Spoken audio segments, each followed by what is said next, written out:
अब यहाँ से कार्य है तो 1 जूल कार्य बराबर 1 जूल बराबर इस तरह से एक ऊर्जा के रूप को दूसरे में बदला जाता है। इसके बाद आता है आज हम लोग जो चैप्टर पढ़ने वाले हैं उसका नाम है कार्य, ऊर्जा और शक्ति। वर्क, एनर्जी एंड पावर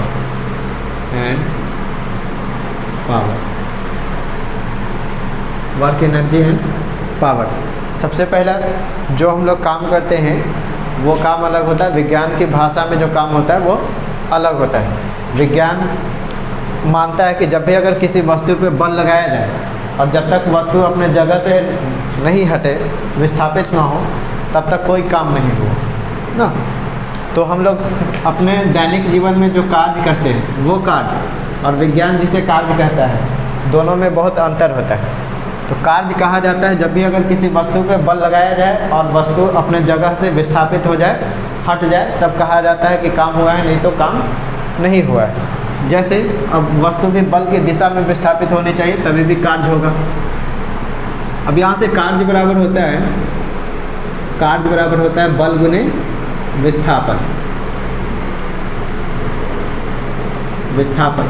जब भी अगर किसी वस्तु पर बल लगाया जाए तो वस्तु विस्थापित हो तभी कार्य माना जाएगा, नहीं तो नहीं माना जाएगा। कार्य को W द्वारा दर्शाया जाता है, बल को F से और विस्थापन को S से। W = Fs ना। तो जब भी अगर किसी वस्तु पे बल लगाया जाए और वस्तु अगर बल की दिशा में विस्थापित होता है तो कहा जाता है कि धनात्मक कार्य हुआ है। और अगर वस्तु बल की दिशा में विस्थापित ना होकर के बल की दिशा के विपरीत दिशा में विस्थापित हो तो उसमें कहा जाता है कि कार्य ऋणात्मक हुआ। जैसे कोई वस्तु है, इस पे बल इस दिशा में लगा रहे हैं और ये विस्थापन इसी दिशा में हो रहा है। ये बल की दिशा है और ये विस्थापन की दिशा है। तो यहाँ से कार्य जो होगा वो धनात्मक होगा, कार्य धनात्मक होगा, पॉजिटिव होगा। यदि ये वस्तु है, इस पे बल की दिशा है, ये बल की दिशा और ये विस्थापन की दिशा।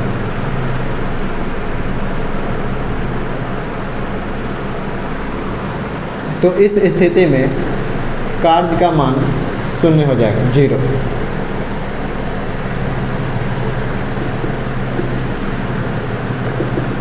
और जब कोई वस्तु है उस पर बल लगाया जाए और वस्तु का जो विस्थापन है वो बल के विपरीत दिशा में, ये बल है, बल की दिशा है और ये विस्थापन की दिशा है, विस्थापन की दिशा है। तो इस स्थिति में जो कार्य होगा वो कार्य ऋणात्मक होगा, कार्य ऋणात्मक होगा, नेगेटिव होगा, कार्य ऋणात्मक होगा। इस तरह से कार्य 3 प्रकार के हो जाते हैं, धनात्मक कार्य, शून्य कार्य और ऋणात्मक कार्य। जब भी अगर किसी वस्तु की दिशा और बल की दिशा के बीच अगर कोण थीटा बनता हो, ये अगर बल की दिशा और इसी दिशा में विस्थापन हो, जो दोनों के बीच का कोण थीटा, ये बल और ये विस्थापन। तो इस स्थिति में कार्य बराबर हो जाएगा, कार्य बराबर बल गुने विस्थापन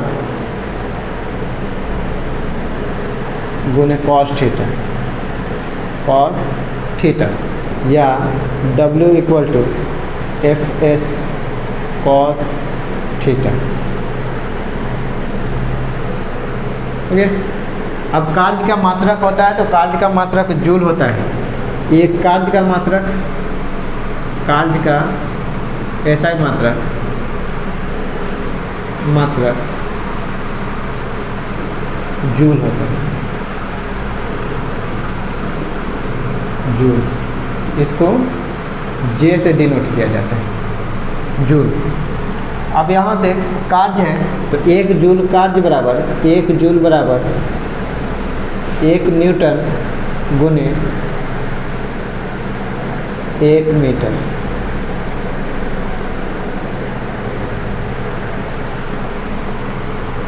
एक जूल कार्य को, अब यहाँ से एक जूल कार्य को परिभाषित कर सकते हैं कि जब भी अगर किसी वस्तु पे 1 न्यूटन का बल लगाया जाए और वस्तु अब बल की दिशा में 1 मीटर विस्थापित हो जाए तो उस कार्य को 1 न्यूटन 1 जूल कार्य बराबर 1 न्यूटन गुने 1 मीटर। जब भी अगर किसी वस्तु पे 1 न्यूटन का बल लगाया जाए और वस्तु बल की दिशा में अगर 1 मीटर विस्थापित हो जाता है तो उस कार्य को 1 जूल कार्य कहा जाता है। ये हो गया 1 जूल कार्य बराबर 1 न्यूटन गुने 1 मीटर। इसके बाद आ जाता है ऊर्जा। तो कार्य करने की क्षमता को ऊर्जा कहा जाता है। कार्य करने की क्षमता को ऊर्जा कहा जाता है। ऊर्जा बराबर कार्य करने की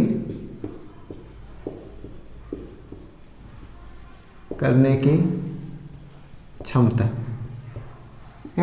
अब यहाँ से जो कार्य का मात्रक होता है वही ऊर्जा का भी मात्रक होता है। ऊर्जा का मात्रक जूल होता है। ऊर्जा का मात्रक जूल होता है। ऊर्जा का मात्रक जूल होता है। जूल होता है। अब यहाँ से ऊर्जा जो होता है, ऊर्जा कई रूप में होते हैं। ऊर्जा कई रूप में हो सकते हैं। तो एक आता है ऊर्जा संरक्षण का सिद्धांत। ऊर्जा को ना तो बना सकते हैं और ना ही उसे नाश कर सकते हैं। ऊर्जा संरक्षण का सिद्धांत।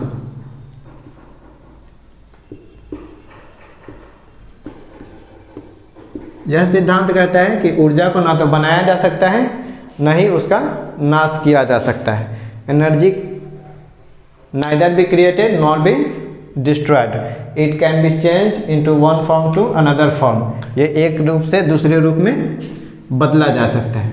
तो इसी प्रकार से ऊर्जा अलग अलग रूपों में होता है और उसे हमेशा एक रूप से दूसरे रूप में बदलते हैं। जैसे प्रकाश ऊर्जा को विद्युत ऊर्जा में, विद्युत ऊर्जा को गतिज ऊर्जा में, यांत्रिक ऊर्जा में यांत्रिक ऊर्जा अलग अलग होता है। स्थितिज ऊर्जा और गतिज ऊर्जा होता है। इसी तरह से रासायनिक ऊर्जा को प्रकाश ऊर्जा में बदला जाता है और इस तरह से एक ऊर्जा के रूप को दूसरे में बदला जाता है।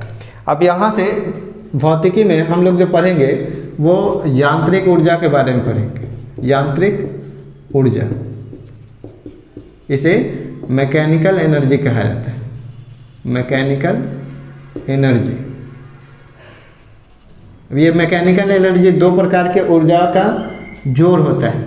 यांत्रिक ऊर्जा, गतिज ऊर्जा और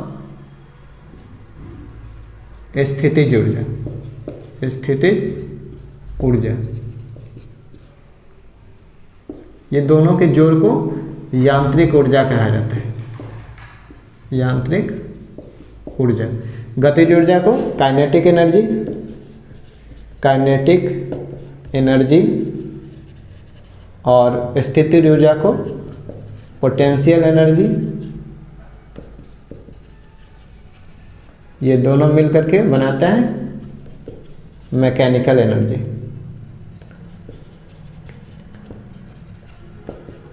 मैकेनिकल एनर्जी। तो इस तरह से गतिज ऊर्जा और यांत्रिक ऊर्जा। तो गतिज ऊर्जा उसे कहा जाता है जब भी अगर कोई वस्तु गतिशील होता है तो उसमें कार्य करने की ये मैकेनिकल एनर्जी 2 प्रकार के ऊर्जा का जोड़ होता है। यांत्रिक ऊर्जा, गतिज ऊर्जा और स्थितिज ऊर्जा। स्थितिज ऊर्जा, ये दोनों के जोड़ को यांत्रिक ऊर्जा कहा जाता है। यांत्रिक ऊर्जा।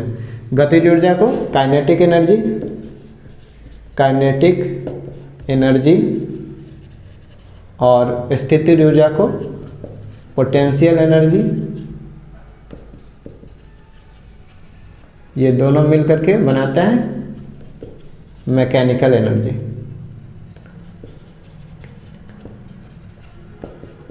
Mechanical energy.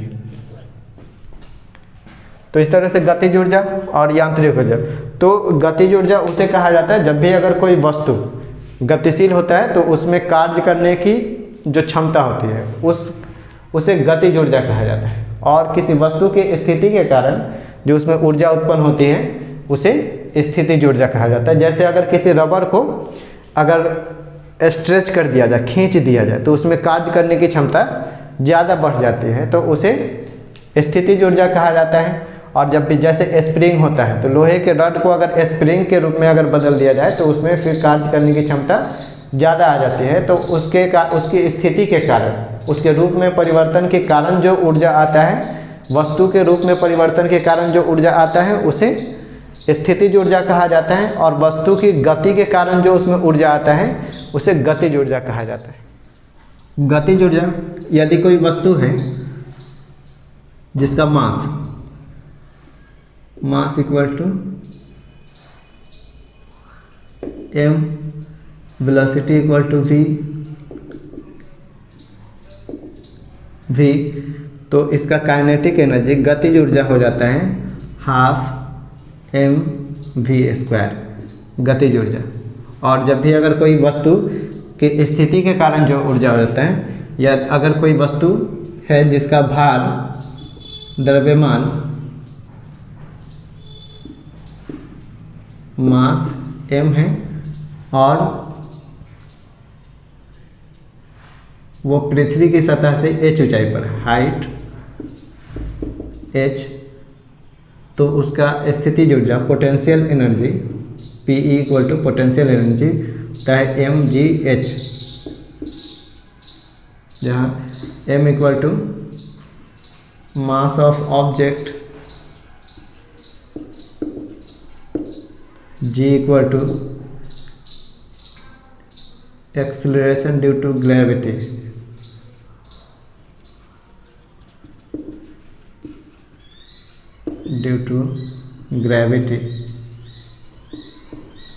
g का जो वैल्यू होता है g इक्वल टू 9.8 मीटर पर सेकेंड स्क्वायर, और h equal to height of object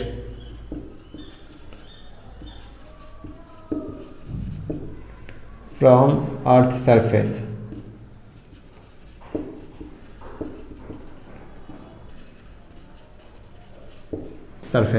इस तरह से अगर किसी का अगर मैकेनिकल एनर्जी बताना है, मैकेनिकल एनर्जी इक्वल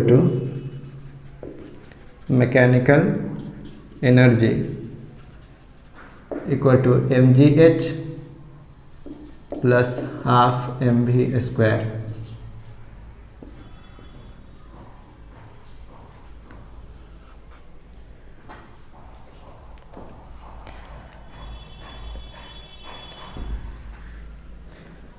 इसके बाद आता है शक्ति,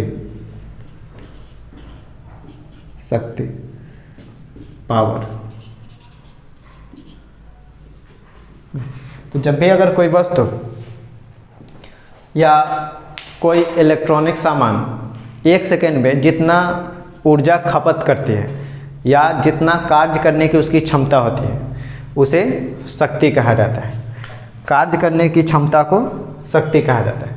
1 सेकेंड में कार्य करने की क्षमता को ऊर्जा कहा जाता है, और 1 सेकेंड में कार्य करने की क्षमता को शक्ति कहा जाता है।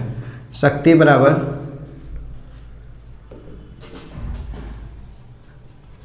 कार्य बटा समय, वर्क इक्वल टू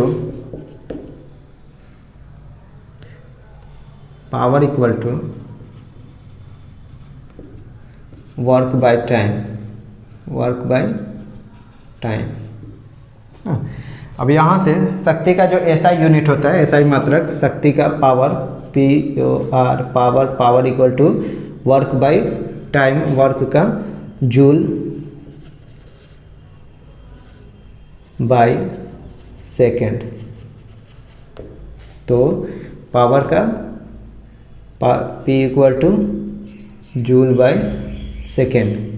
अब यहाँ से जूल बाय सेकेंड, 1 जूल बटा 1 सेकेंड को वाट कहा जाता है। पावर का एसआई मात्रक वाट होता है, शक्ति का एसआई मात्रक वाट, शक्ति का एसआई मात्रक वाट होता है, वाट होता है। 1 वाट बराबर 1 जूल बटा 1 सेकेंड। और जब भी अगर कोई वस्तु जितना ऊर्जा खपत करती है कुछ समय के बाद, तो उसके ऊर्जा का खपत को दिखाने के लिए U equal to power into time. तो जब भी अगर कोई वस्तु जितना ऊर्जा खपत करेगी, उसके मान को निकालने के लिए उसके पावर को उस टाइम से गुना कर दिया जाता है, जितना देर तक वो वस्तु कार्य करती है, या कोई भी वस्तु इलेक्ट्रॉनिक सामान जितना देर कार्य करती है, उसके समय को उसके पावर से गुना कर देने पर उसका ऊर्जा पता चल जाता है। अब ऊर्जा का ऐसा ही जो व्यावसायिक मात्रक होता है